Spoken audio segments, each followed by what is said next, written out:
بسم اللہ الرحمن الرحیم۔ معجزات کے بارے میں ہم نے ایک سلسلہ شروع کیا تھا، اس کی اگلی کڑی میں حاضر ہوں۔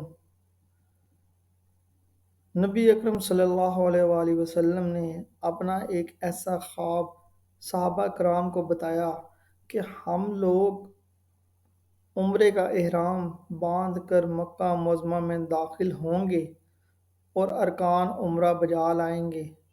چنانچہ صحابہ کرام نے اس خواب کو سن کر مکہ معظمہ چلنے کی تیاریاں شروع کر دیں اور حضور پاک صلی اللہ علیہ وآلہ وسلم ان کے ہمراہ تشریف لے گئے۔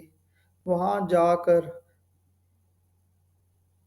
معاندین نے مزاحمت کی اور آپ صلی اللہ علیہ وآلہ وسلم میں حدیبیہ میں قیام فرمایا اور کفار مکہ سے گفتگو ہوئی۔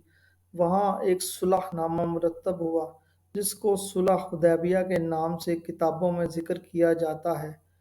صحابہ ملول ہو کر واپس ہوئے۔ راستے میں سورہ فتح نازل ہوئی جس کے آخری رکوع میں اللہ تعالیٰ نے اپنے پیغمبر حضرت محمد صلی اللہ علیہ وآلہ وسلم کے خواب کی توثیق کی اور فرمایا یہ خواب آئندہ سال کے متعلق ہے۔ اس سال یہ پورا ہونے والا نہ تھا بلکہ اس کی تعبیر آئندہ سال پوری ہونے والی ہے۔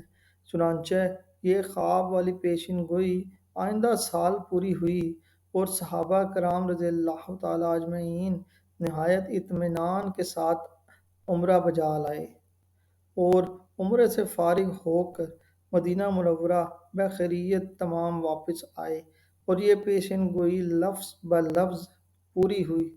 سورہ فتح کا آخری رکوع اور اس کی تفسیر اسی بارے میں ہے۔ امید ہے یہ سن کر آپ کا ایمان تازہ ہوا ہوگا کہ میرے نبی اکرم صلی اللہ علیہ وآلہ وسلم کے تمام خواب بھی سچے ہوتے تھے اور ان کو اللہ تعالیٰ کی طرف سے جو کچھ ہدایت ملتی تھی، جو احکامات ملتے تھے، جو بھی خبریں ملتی تھیں وہ ہم تک پہنچاتے تھے اور ہمیں ان پر من و عن عمل کرنے کا حکم ہے۔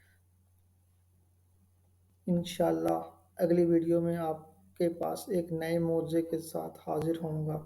شکریہ۔